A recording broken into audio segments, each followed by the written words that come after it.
for joining us. When you enter the conference, please make sure that you've enabled your audio. You do have the option of joining using your telephone or your computer speakers. Generally, you will find the audio is a little better using your telephone.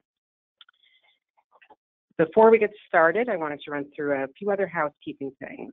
Because we have so many people on the webinar today, everyone is muted to ensure we don't have any distracting background noise. But we're hoping at the end to get to an oral question and answer section. And if we do that, you can see on that box that there's a little hand that you can click on, and that'll indicate to us that you have a question to raise, and then we'll unmute you. So you should also see a large orange arrow in the control box, and if you want to minimize that during the presentation, to minimize the control box, you could just click on that orange arrow and the panel will be hidden, and then you can click on it again to expand it to its full size if you wish. So during the presentation, we will see, hopefully if we have time, we'll take some questions at the end of each presenter. And to do those questions, we want you to type your question into the box that you'll see, and then we'll read them to the presenters. And if we don't get through all the questions, the presenters have agreed that they'll try to provide some written responses to your questions. So I'm going to just give brief bios of our presenters as each person speaks, but you have a fuller bio when you registered for the webinar. But the three presenters we'll have today are Christina Gilbert, who's with the National Juvenile Defender Center, Kirsten Cornell, the Director of Operations at the Delaware Center for Justice, and Eric Zogry with the Office of the Juvenile Defender. So, sorry, before we get to that, I just wanted to go through a little bit of information about our organization, the National Juvenile Defender Center. No, I'm sorry, National Juvenile Justice Network. So for those of you who aren't familiar with us, we are a membership organization, and we currently have 54 organizational members in 43 states. We lead a movement of state-based juvenile justice reform organizations, as well as alumni of our Youth Justice Leadership Institute to fight for a fairer youth justice system that's appropriate for youth and their families.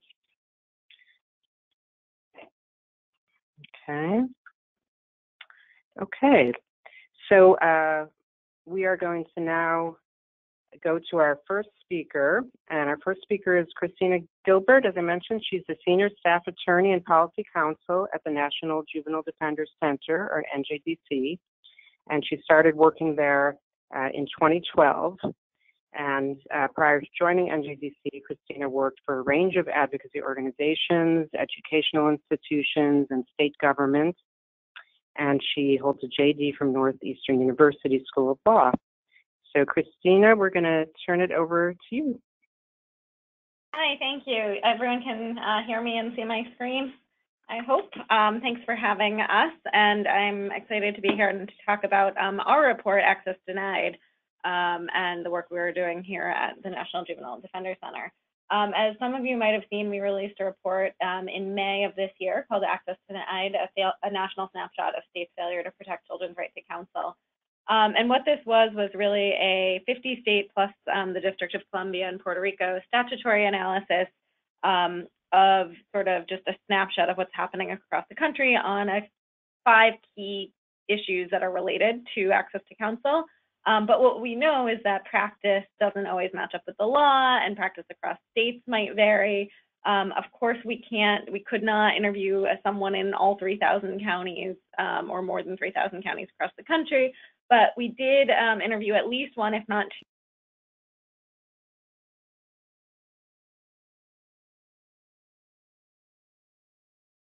Of course, I will say it's just a snapshot because we know we can't get to all of the practice. And with that, we addressed 5 key issues, and I'll go into each of these in a little more detail about what we found. But I also just want to note that these are the issues that we're raising, the snapshot and just a picture of what access to counsel looks like, as well as recommendations. But I know that this report, and I'm not going to be able to get into it on this webinar, does not talk about how to do these things.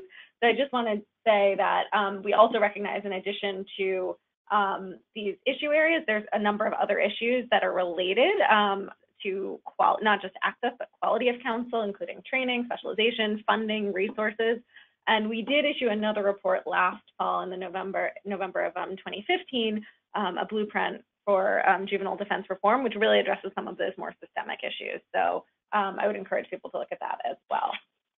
The first finding that we saw when we did this study is that children in the United States are not guaranteed lawyers. Only 11 states provide every child with a lawyer, regardless of their financial status.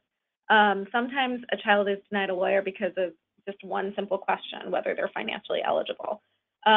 But what we know is that young people generally don't have incomes independent of their parents, but they're still often required to substantiate a certain financial status to trigger what should be their constitutional right to counsel. And these onerous and arbitrary and unclear eligibility determinations prevent children from accessing their right to representation across the country. And requiring that access to an attorney for a young person hinges on their family's financial status raises a few concerns. First, the investigations into the financial status of the family can be lengthy, not to mention invasive, and some cases is ongoing while children languish behind bars in detention without access to any attorney. Second, it can cause fear in families that they might be forced to hire an attorney they can't afford, which may influence a child's decision to waive their right to counsel out of concern for their family and not being able to afford that lawyer. And third, some families might fall just above the financial threshold, but not truly be able to afford an attorney, or they might just choose not to hire one. And then if the parents incur the cost, there's potential for conflict between the child, or between the parent and the child and with the defender. And so one of the greatest concerns that we found with this was also that some states have really wide discretion in these eligibility determinations. And so it's not consistent across even certain counties how things play out. So what to do about that? So our recommendation here is pretty simple. It's just to automatically deem youth eligible for a publicly funded juvenile defender by virtue of their status as children, regardless of their financial circumstances. The second key area related to access to counsel that we looked at was appointment of counsel, and we found that children don't get attorneys until it's too late. Not one state, so 0 states guarantee a lawyer for every child during interrogation. The Supreme Court in Galt said that children facing a loss of liberty must have the guiding hand of counsel at every step in the proceedings against them. But when is early appointment early enough? Some children don't meet their attorneys until the first court hearing. Others sit in detention for days before having the opportunity to speak with a lawyer. And while no state completely provides for early access to counsel, Illinois recently passed legislation that goes farther than most. And Illinois does now require appointment of a defense attorney at the station house in certain instances for some youth. So they're getting closer.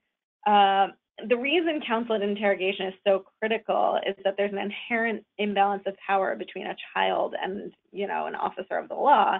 And young people are particularly susceptible to manipulative strategies often used by police, ultimately leading to a higher likelihood of false confessions, which is really concerning. So our recommendations here are 1, to appoint children a qualified juvenile defender before any interrogation.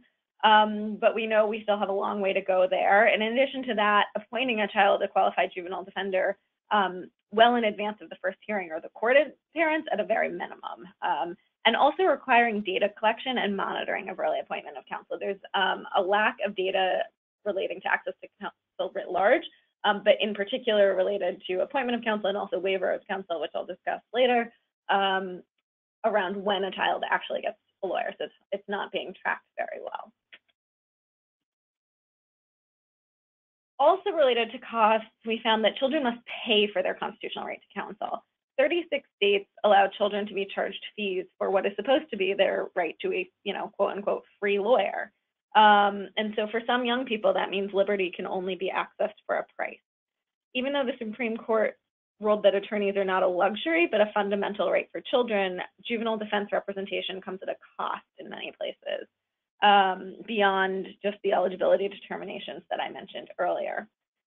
These costs ranged from nominal application fees that may have been a $10 fee, anywhere from $10 to $50 just for filling out the application, to something that was called quote unquote a public defender fee, various types of case fees, or reimbursement or partial reimbursement of fees that the family was required to pay. And these are for attorney fees. We're not even addressing many of the other court costs and fees that we know happen in the juvenile justice system. And so charging fees for a publicly funded attorney can essentially render the right to counsel meaningless for a child.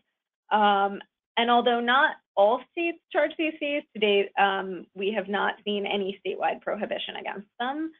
There is proposed legislation in California to repeal a number of juvenile court costs that are currently charged to children and families, and that would include the cost of a publicly funded juvenile defender.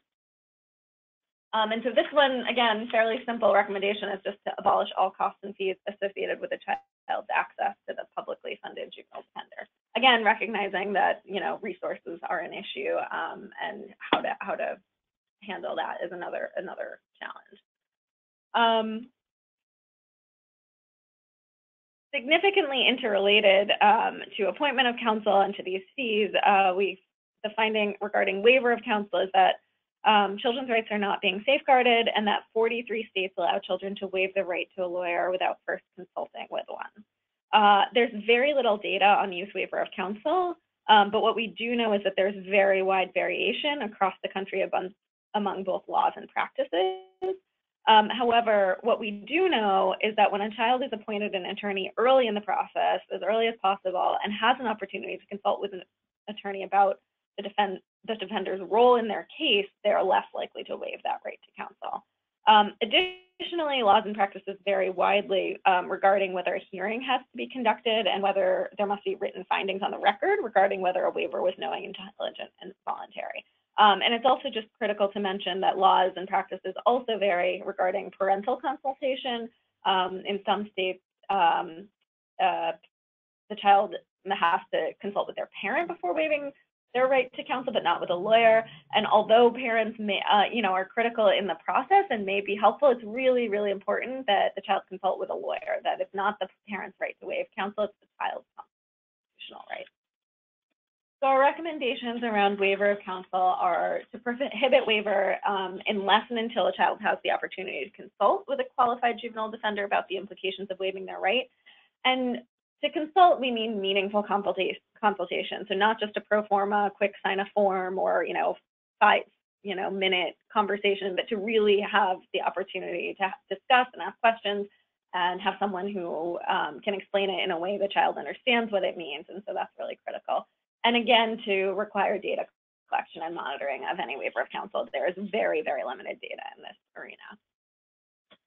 Finally, we found that children's access to counsel ends too early. So even if a child gets an attorney and they're not having to pay for it, or and there are no fees and they get one early on, only 11 states provide for meaningful access to a lawyer after sentencing or post-disposition. And it's really critical, this is one of the most critical stages, that children still have access, whether they're placed in a facility, if they're at home but on probation, dealing with the consequences of a court record. Any range of issues can happen post-adjudication and post-disposition, and access to a lawyer is often the only hope they have for ensuring fair and just treatment as long as they're under court or state supervision. So for purposes of this snapshot, it's challenging to define, but we defined meaningful access to be very comprehensive. So either the state law explicitly provided for the right to counsel after disposition, or the breadth of the right was able to be read to allow for significant representation, which meant that it included access to an attorney both if a child was in a facility, but also if they were placed at home on probation for any post-dispositional court hearings. In practice, there are units in counties and jurisdictions that do provide post-dispositional representation that we may not have included in here because the law didn't explicitly provide it. So I want to highlight that there are some good practices out there, even if the law doesn't say so. But those units are few and far between, and so we need more of them. Additionally, this was really important because in our interviews, Most of the attorneys that we interviewed across the country identified this as one of the most critical issues to address in their jurisdictions, as well as one of the least resourced when it came to access to counsel.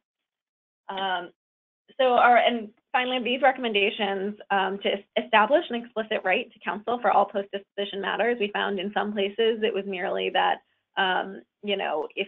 if someone, the court said that there were, if the legislature said, or someone, once that explicit right was established, then they could pretty much do whatever they wanted, and were able to provide much more thorough and comprehensive representation to ensure continuous appointment of counsel until the child's case is closed. And again, to require data collection. So finally, I just want to say, again, I know that I went through that quickly. Those are just the highlights of the key issues and key recommendations we found. And again, I didn't talk about how to do those things. We recognize that might look different everywhere, but what we do know is that there are places across the country that have implemented reforms and are ensuring more meaningful access to qualified juvenile defense counsel. And so I want to say that, we at NJDC are available to talk through these things. If you're interested in working on addressing some of these issues in your jurisdictions, we can provide technical assistance. I'm happy to answer questions on this webinar now or at the end. And also, I'm really thrilled that you'll get to hear from Eric and Kristen, to hear from people in a couple jurisdictions where they have implemented some reforms and are doing a great job on some of these issues, and able to provide a more meaningful access to counsel for children. Great, thanks, Christina. If folks want to ask a couple questions now, feel free to type something in.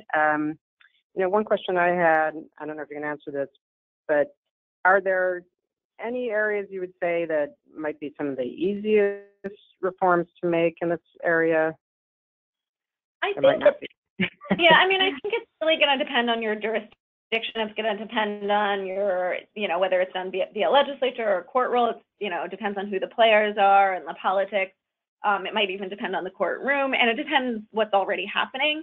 To me, it does seem like the financial eligibility determination should be a simpler one. We should just say children don't have income of their own, end of story. It seems, to me, that seems a little bit more simple, and as though we don't need to collect as much data and things like that. But I think, again, it's really going to depend on jurisdiction, and I'm sure Eric and Kristen can add to that as well. Okay, great. And one other question I had, when you're talking about post-disposition work, does that mean, for example, if a child's on probation and the probation officer wants to revoke, would they still many times not get an attorney for that probation revocation hearing? It depends. That actually, probation revocation hearings, even in places that don't do a lot of post-disposition representation, what we found is that's one area that there were probably 9 different categories of post-disposition statutes that we found. Some covered, probation revocation hearings, appeals, and, one other type of hearing. Some probation revocation hearings and appeals written in statute versus practice. There are some places, but I do think in most places, children do get lawyers for probation revocation hearings, even if they don't get any other post-dispositional representation. But we think that if children had better access to attorneys while on probation, it might prevent some of those probation revocations in the first place. All right, that makes sense. Okay, well, thank you, Christina. We appreciate it, and we're going to move on to our next speaker now, Kirsten Cornell. She's the Director of Operations at the Delaware Center for Justice, and she previously served as DCJ's Advocacy Coordinator, and her responsibilities include advocating on justice-based legislation, developing public education and advocacy curriculums, and developing programs and policies to reduce incarceration rates. So I'm going to turn it over to Kirsten now. Hopefully she has her screen. Yes, there we go. Yep, everybody can see my slides. Thanks so much for having me, Melissa, and Christina, thanks so much for all of the amazing work that you all are doing. I know we found it really useful here in Delaware as we've been trying to improve youth representation throughout the state. So I'm here today to talk to you about a bill that was passed this past June here in Delaware, which expanded youth access to counsel by limiting waivers to counsel. So House Bill 6 was passed unanimously this past June. It's awaiting governor's signature, which we fully expect to happen. But this bill essentially expanded the circumstances in which a juvenile cannot waive counsel. These situations include when a juvenile is accused of a felony, when the juvenile is in custody of the Division of Family Services, when they're under the age of 16, or when the victim of the alleged act is a family member, if a family member or guardian has an interest adverse to the juvenile. This bill also codified the right to counsel in criminal contempt proceedings related to truancy. This bill, essentially, we wanted to balance basically protecting the interests of youth while also recognizing their autonomy, which was one of the reasons it wasn't just a blanket ban of waiving of counsel for a juvenile. Prior to the passage of this bill, it's unclear how many youth were actually waiving counsel in Delaware. Data from 2015 revealed that the Office of Defense Services, which is Delaware's public defender's office, was not the counsel of record in approximately 20% of cases. It's unfortunately not clear whether these 20% were straight waivers of counsel or if they were youth represented by private counsel. As Christina mentioned, how many states struggle with the tracking of this data, and Delaware is unfortunately one of those. But we expect with this law that there will be fewer youth not represented by the Office of Defense Services. It's also important to note here that in 2016, the Delaware legislature codified an existing Office of Defense Services internal policy that deemed that all youth are financially eligible for the appointment of an attorney. So Delaware is one of those states that recognizes that youth don't have an income independent of their parents. So the combination of these two bills really brought us forward and enhanced our ability to provide counsel for youth. So how did we get there? In Delaware, we're really fortunate to have a strong coalition for juvenile justice reform, with several champion legislators and strong leadership for reform within the courts and the Office of Defense Services. The courts and ODS really led the way in pushing these reforms forward. But also there were a couple different movements happening at the same time that really set the groundwork to get this stuff passed. In early 2016, OJJDP awarded Delaware a grant to evaluate the state's ability to provide youth with access to quality justice. This was called the Smart on Juvenile Justice Enhancing Youth Justice Initiative. It's a mouthful, but it's basically supported by a committee of state leaders and community stakeholders that worked together to identify key areas of reform in terms of youth access to counsel, and waiver of counsel was identified really early on as a priority.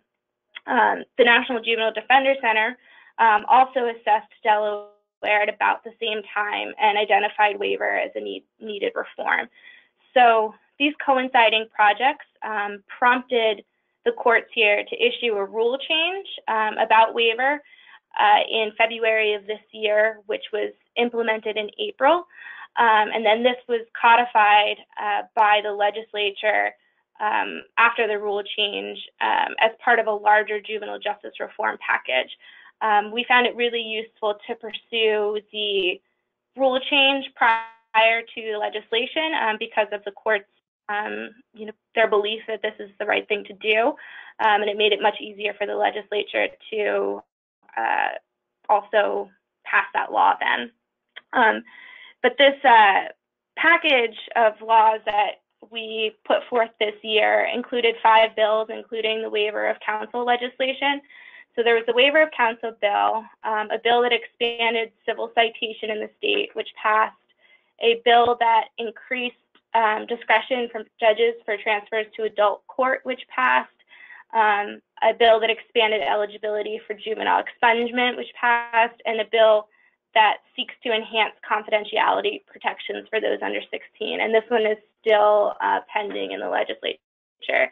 But by packaging these bills together, we found we were really able to amplify juvenile access to justice and counsel as a priority issue in the state. A group of advocates, including ODS and the courts and organizations like DCJ, spoke to the legislators in their Kids Caucus meeting, which they put together as part of the 50th anniversary of In Re Galt, which also helped to magnify the message. We've really worked hard to develop a consistent platform among both state actors and community advocates in order to build a strong coalition. And as I mentioned earlier, it was immensely helpful to pursue rule changes within the courts and the Office of Defense Services prior to introducing legislation. We're really lucky to have leaders for reform and true advocates within both agencies. And additionally, seeking outside support from organizations such as NJDC and OJJDP also gave enhanced legitimacy to the work that was happening locally. I've included a link to NJDC's assessment of Delaware, which outlines some of the work that's still to be done for us. I think it's really promising that we were able to limit the circumstances in which people can waive counsel and also ensure that all youth are eligible for counsel from the Office of Defense Services, but we do still have a lot of work to do in terms of earlier appointment of counsel at the earliest possible point, and also at the post-disposition side. So I'm happy to answer any questions either right now or later after Eric's presentation. I have also listed my contact information in case you want to reach out to me for any additional information about how we drafted and passed these bills. If I don't know the information, I can connect you with others in the state as well that have been working really diligently to improve access to counsel here for youth. Great, thank you, Kirsten. And if you have any questions for Kirsten, please type them in. We'll also have opportunity at the end if you want to orally, ask a question. So I just had a couple questions for you, Kirsten. So what would you say were some of the biggest kind of challenges that you faced with this bill, and maybe some techniques used for overcoming them?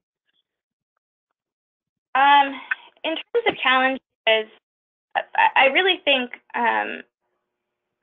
this bill was fairly, it did pass unanimously, so we had a fair amount of support, and I think that was through the issuing of the court rule first. But I think as with many states,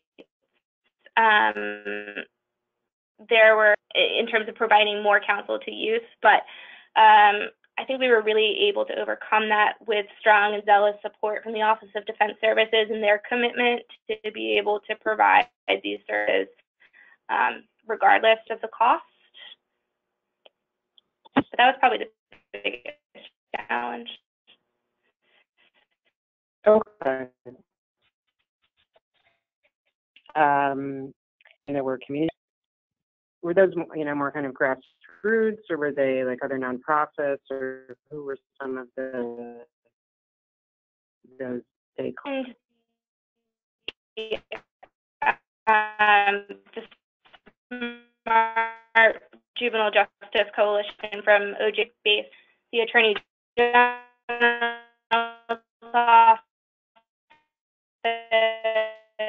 the court, the agency that oversees the detention of office, and then youth serving agencies like my agency. We have direct service programs for youth that are involved in the justice system, and a couple other community groups that also provide supportive services. more involved. It's hard to identify youth who are impacted by the system to help come and testify in front of legislators about the various aspects of their experience. So we didn't necessarily tie it to one bill, but kind of tracked an individual's entire experience with the juvenile justice system while tying, the importance of if they had had counsel earlier, if they were, we tied it to their need for expungement and things like that. So always identifying clients that can really bring light to the impact of these policies.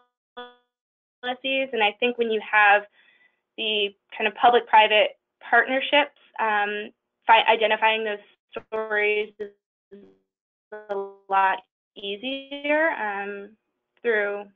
So I would say it was a largely driven effort from the courts and the Office of Defense Services, but organizations like mine really were able to help contribute with the direct experience.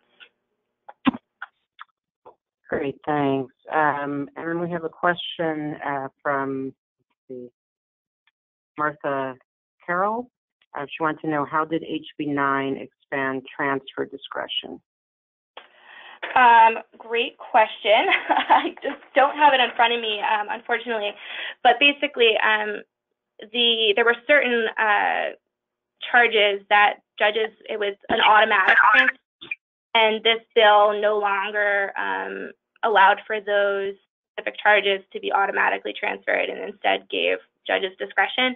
I'm happy to follow up and give you the exact list of charges where discretion was given, if you'd like that. Great, thank you. Okay, thanks, Kirsten. I think we're going to move on now to our last presenter. This is Eric Zogry. And Eric has been the North Carolina State Juvenile Defender since 2005. The Office of the Juvenile Defender provides services and support to defense attorneys. It evaluates the current system of representation and makes recommendations as needed, and elevates the stature of juvenile delinquency representation. So we're going to turn it over to Eric now. Thanks, Melissa. Thanks, NJJN and NJDC for having me. I appreciate it. As Melissa said, I'm the State Juvenile Defender for North Carolina, and I was asked to talk a little bit about the access to counsel in juvenile delinquency proceedings in North Carolina, sort of what we've gotten right, what challenges we've had, and what we're looking at in the future.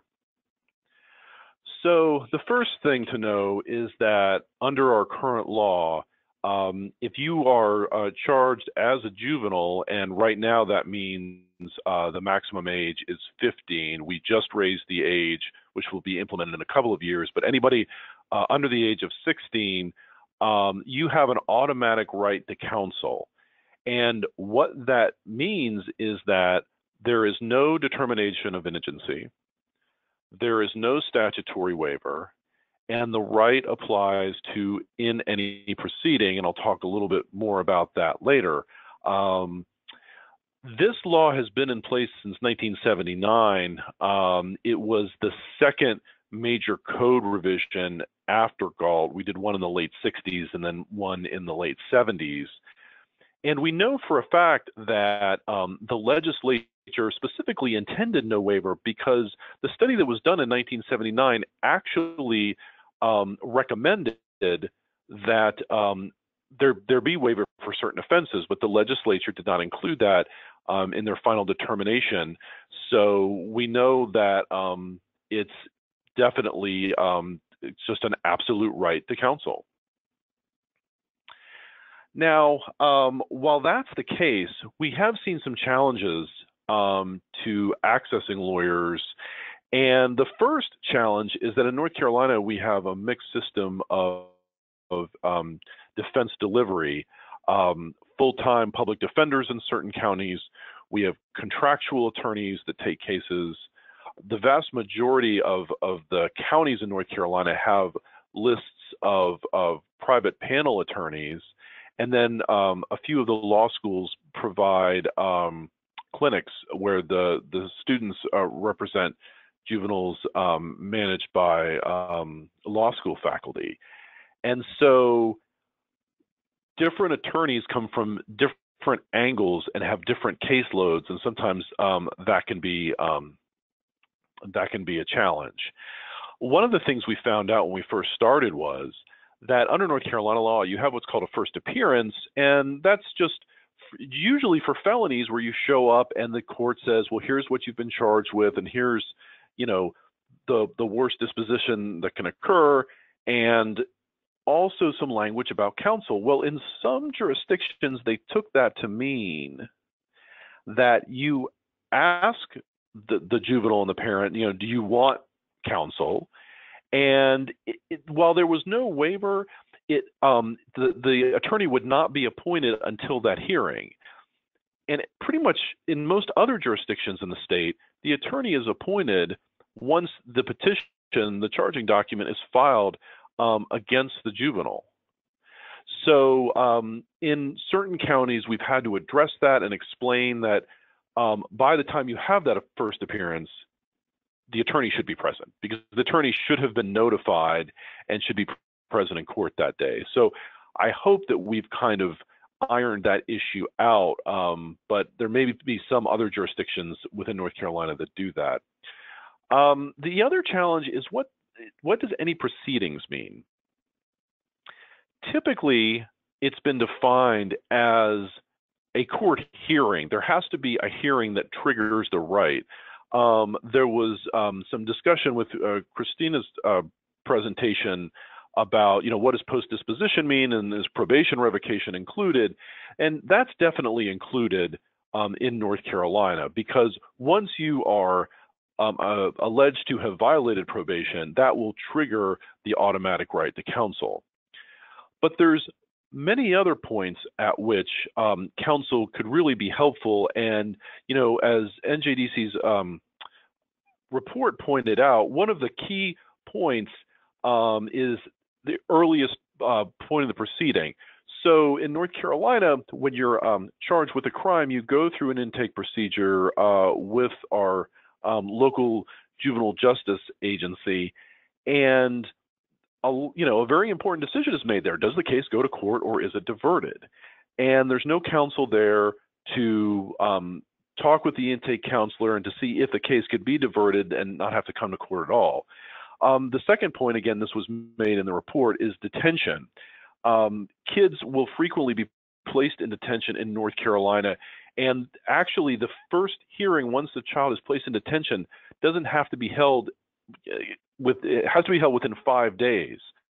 So that's plenty of time for law enforcement to get to youth and to interrogate them.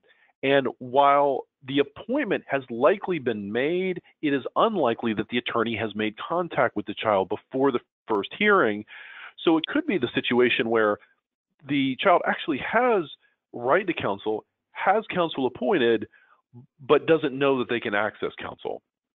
And of course, they might provide incriminating evidence, and that's problematic, of course. Also mentioned was post-disposition, and we basically say in North Carolina that once disposition is entered, your counsel ends at that point, and if anything occurs outside of the purview of the courtroom, counsel likely doesn't know about it. There's some exceptions to this. I'll talk a little bit about that in a minute, but generally across the state that doesn't happen. And of course, the scope of representation past the charges, and what I mean by that is it's pretty strict in most jurisdictions here that you represent the child on the charge, but none of the other issues that may be corollary or collateral to the case, whether it's a disciplinary issue or it's a dual jurisdiction child who's also in the Department of Social Services, or there's specific mental health issues. Generally, attorneys are not representing kids in any of those realms. So even though we have an automatic right to counsel, when NJDC did their assessment of North Carolina in 2003, one of the main points was that there was no definition really anywhere about the role of defense counsel in delinquency proceedings. So when our office came online in January of 2005, the first piece of policy we implemented was a clarification on the role of counsel. And you can find this statement on our website. At the end of the PowerPoint, you'll see the link to our website. But the basics of the role statement are that the attorney, the juvenile defender, is the juvenile's voice to the court, that you're representing the expressed interest of the juvenile at every stage of the proceedings. And very specifically, we wanted to tie this to the rules of professional conduct found pretty much everywhere across the country, that it's the same duties that you owe an adult, including loyalty and confidentiality. Now, again, even though we made sort of a strong statement there have been challenges.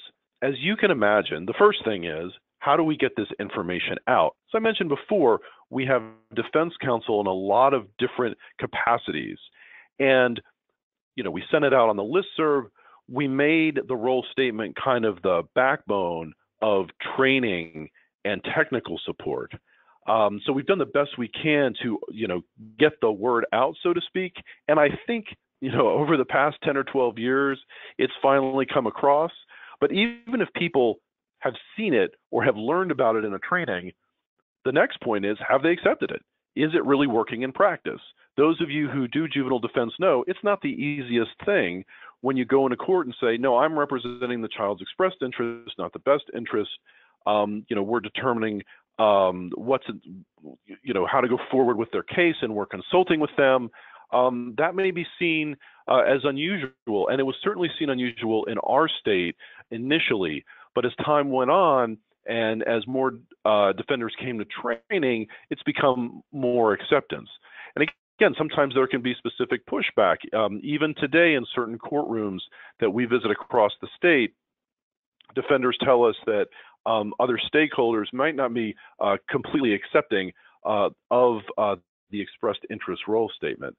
The last thing I'll mention is, even though our office is quote unquote over the entire state, it's very difficult. We have a very small staff, and as I sort of like to say, we have direct authority over very few and indirect authority over everyone.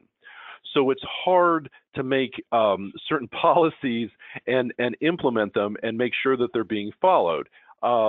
We can't just, for example, wave a wand and say, well, you're not following express interest advocacy, so you're out of court. It doesn't quite work like that.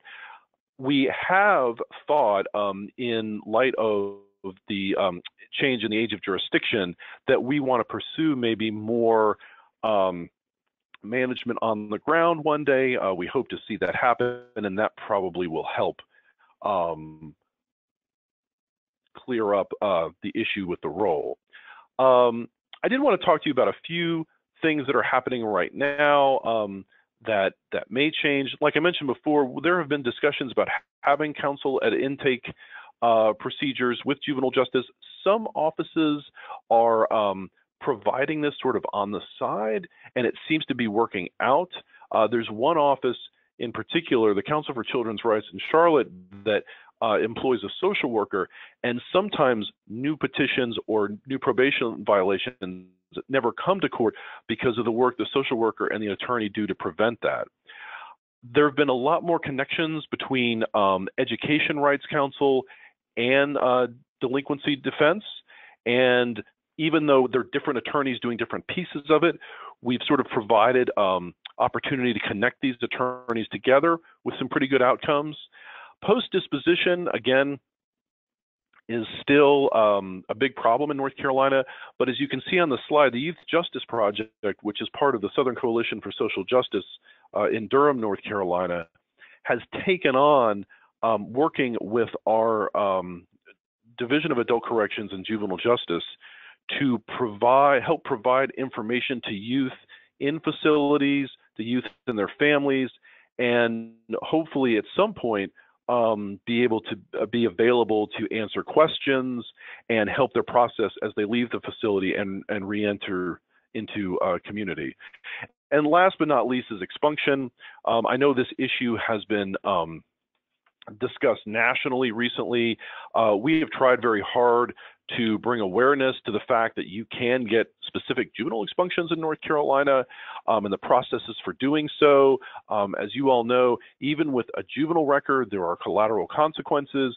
And so we've tried very hard to help educate attorneys to do this work. So on the last slide, you can see our contact information. If there's any questions outside of the scope of this webinar, please feel free to contact us. We'll be glad to speak with you. Great, thanks so much, Eric.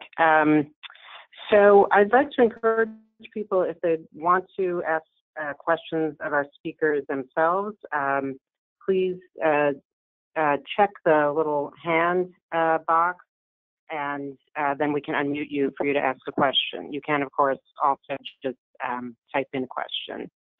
So Eric, one question I had for you is, has anyone ever attempted a rollback of this, of your statute allowing, counsel for all children? So as we have been discussing Raise the Age, there's been a concern that that might be discussed. And I think in certain situations it's been brought up, but there's not really been a broad discussion of, how much is it going to cost more to have 16 and 17-year-olds in the system. There's going to be an additional right of counsel because currently in North Carolina, adults who are charged with the lowest level misdemeanor do not have an automatic right to counsel unless they have a prior record and they are eligible for incarceration. So there's going to be broader access to counsel for those 16 and 17-year-olds who otherwise would not have received counsel. But other than that, there's been very little discussion. I think everybody just sort of accepts it and, thinks it's a positive policy. Yeah, that's great. And thank you for bringing up the issue of the role of counsel, because you're right, that's so important. There's it's not all that helpful to have access to counsel if the counsel doesn't understand what their role is. So that's also vitally important. So I wanted to encourage folks also in states like Delaware and like North Carolina that have had NJDC assessments to definitely mine these for advocacy material. I worked for a time in at NJJDC, and it's just a wonderful source of material to help you with your advocacy, as Kirsten specifically talked about. So I had a question probably for Christina that any of the speakers can answer, which is Eric mentions the issue of when the counsel is appointed, which I agree is really important. Do you find that there's any particular time, if people want to legislate, put this into a bill to specify when counsel should be appointed? I mean, we would like to see any child who is interrogated by a police officer have counsel. I know that is much farther than anywhere has gone. But what we're seeing that's happening in Illinois, so they passed a law recently that says, I don't have it in front of me, but I think it's for 15, if you're 15 and under and certain charges, there are now posters in the station house, and the police officers have to call an attorney and get them over there. And appointment happens then. I think that, that's farther than a lot of the advocacy has gone until recently, but I think what we've seen is how important it becomes at that point. Of course, not every child who enters the justice system is going to start at the station house. And so what I would say is that it's really what it is that it's well in advance of any initial court hearing, because the key is to allow time for the attorney to meet with the child and have them not just be learning about the case and learning about the child as they're walking into the courtroom. So I'm sure Kirsten and Eric, who have worked on these issues, might have additional specific examples from their states. But I think before then, and certainly in particular, I mean, if they're going to be detained as well, they should not be sitting in detention for 5 days without ever speaking to a lawyer. Right, that's a really good point. Kirsten, with your new statute, when do kids get appointed the lawyers?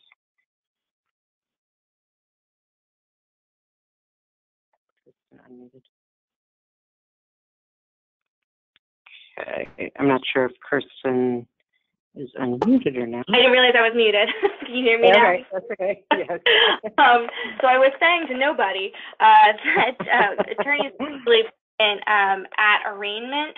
They're not there at the initial detention hearing, which is something that we're working hard to have attorneys present earlier, especially because the way bail and detention hearings work in Delaware, if youth are arrested during family court hours, they're brought there and are more frequently released. But if youth are detained, or if they're arrested and then they have a detention hearing at our Justice of the Peace courts, this can sometimes delay their release until the next day when they can go before a family court judge.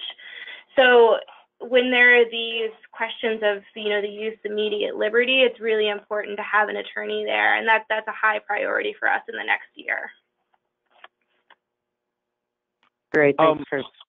Sure, go ahead, Eric. Melissa, if I could just quickly mention, so we have a specific law that, you know, recognizes, you know, way from Galt that, you know, you have the privilege against self-incrimination. And so if you're under 14, no in-custody admission is admissible unless there's a parent or attorney present. And then if you're up through 16, you have to be told you have a right to a parent or attorney present, or the confession is inadmissible. Sure, there, you know, factually, there's a lot of issues with that, but I think it's North Carolina is, at least in theory, trying to recognize the importance of that specific right. Great, thank you, Eric. So one last question that I had was probably again for Christina. Do you find that in most states there's an issue with not paying for, you know, kind of this holistic representation that Eric had talked about in terms of, you know, attorneys getting paid for going to a school disciplinary hearing and that kind of thing? Yes, it widely varies. And again, it's also going to depend on the system itself. You know, our country has a hybrid of juvenile defense systems. Some places have statewide public defender systems. Some places even that have statewide public defender systems. A juvenile defense unit may or may not be part of that. There are some places where juvenile defense is only provided by contract attorneys, and then there are a number of places where it's a hybrid system. And so I think that also goes to just oversight. I think Eric was talking about that a little bit. And the management, it's hard to, so especially for a contract attorney, if they're not going to get paid, whereas someone who's in a statewide system, they may or may not, but they might have some more flexibility unless there's in one or two states, there's actually prohibitions against, for instance, conditions of confinement work for youth in facilities, whereas in other places, it's encouraged. Some places we heard from attorneys that they could do post-disposition representation if it was in the facilities, but they didn't do any other sort of like they couldn't do any education work or things like that. And then in other places we heard the opposite, where they could do modifications of disposition. They might be able to help with education, but they couldn't do anything with facilities. So yes, I think it's a big challenge, but I think especially as there's a broader understanding, and Eric just mentioned, you know, nationally kind of the work that's been done around expungement and expunction. And I think a lot of that's come in both the adult and juvenile arena has been around the recognition of the issues with reentry and the collateral consequences, even with juvenile records to education, employment. And so recognizing that we need to do more upfront in this more holistic manner so that we can address these other issues. But I think it really, really varies widely across the country. Great, thanks so much. I see it's just about 4, so I just wanted to really thank our 3 speakers again, Christina, Kirsten, and Eric. You did a tremendous job and really appreciate it, and appreciate everybody that phoned in, thank you for participating also in our webinar. Good afternoon. Thanks, everyone. Yeah.